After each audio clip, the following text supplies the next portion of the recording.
कभी अगर बनना हो तो बाज बनना, लेकिन कभी तोता मत बनना। तोता बोलता तो बहुत है लेकिन ज्यादा ऊंचाई तक उड़ नहीं सकता।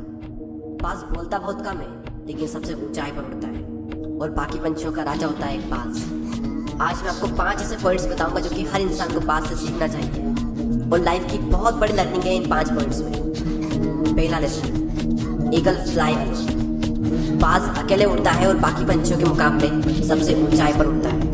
बाज अकेले उड़ेगा लेकिन कभी भी चिड़िया और छोटे पंछियों के साथ नहीं उड़ेगा। बाज हमेशा या तो बाज के साथ उड़ता है या फिर अकेला उड़ता है। और इस समय ये सीख मिलती है कि छोटी सोच वाले लोगों से हमेशा दूर रहें और अकेले रहो, क्योंकि यही वो समय है जब खुद को जानने का असली मौका मिलता है। दूसरा लेसन, बाज का विजन बहुत ज्यादा क्लियर होता है और बहुत ज्यादा स्ट्रॉन्ग होता है। बाज अपने शिकार को 5 किलोमीटर दूर से ही देख लेता है और जब एक बार उसे अपना लक्ष्य दिख जाता है तो उसके बाद चाहे रास्ते में कितनी भी मुश्किलें क्यों ना आए, वो अपने लक्ष्य को हासिल करके दम लेता है। इससे भी एक बहुत बड़ी सीख मिलती है कि अपना विजन क्लियर रखो और उसे हासिल करने में फिर चाहे कितनी भी मुश्किलें क्यों ना आए, पीछे मत हटो उस बाज की तरफ। तीसरा लेसन, बाज कभी भी मरे हुए जानवरों को नहीं खाता, वो हमेशा जिंदा शिकार करता है। और इससे हमें ये सीख मिलती है कि जो हमारा पास है वो मर चुका है, तो अपने उन मरे हुए सड़े हुए थॉट्स पर ध्यान मत दो और अपनी आने वाली ताजी फ्रेश जिंदगी पर ध्यान लगाओ।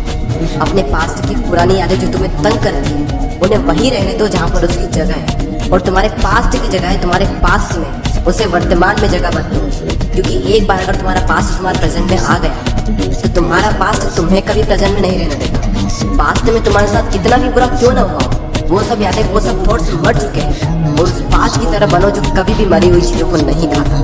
चौथा लेसन, जब आंधी तूफान आते हैं तो बाज बहुत ज्यादा एक्साइटेड हो जाता है। जब बारिश होती है तो सारे पंछी छिपकर बैठ जाते हैं, लेकिन बाज को बड़ा मजा आता है। जब तेज हवाएं चलती है तो बाज उन हवाओं के सहारे और तेजी से ऊपर की ओर उड़ता है और ऊपर उड़ते उड़ते इतना ऊपर उड़ जाता है कि बादलों से भी ऊपर पहुंच जाता है। और इससे भी एक बहुत बड़ी सीख मिलती है कि मुसीबत में मजा ढूंढो। और नेपोलियन हिल ने एक बार कहा था कि हर बड़ी चुनौती अपने साथ में एक बहुत बड़ा अवसर लेकर आती है। तो उस बाज की तरह तुम भी अपने अवसर को पहचानो, और जिस दिन तुमने अवसरों को पहचान लिया तो सारी मुश्किलें तुम्हारे नीचे होगी और तुम उन मुश्किलों के ऊपर होगे।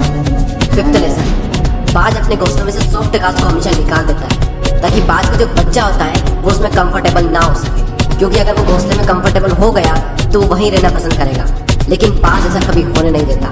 बाज एक पंछी है और उसे भी ये बात पता है कि there is no growth in comfort zone. लेकिन हम तो इंसान है ना, और इंसान होने के बावजूद भी कई सारे लोग इस बात को समझते ही नहीं। आप जितना ज्यादा कंफर्ट जोन में रहोगे, आपकी लाइफ आने वाले टाइम में उतनी ही ज्यादा अनकंफर्टेबल हो जाएगी।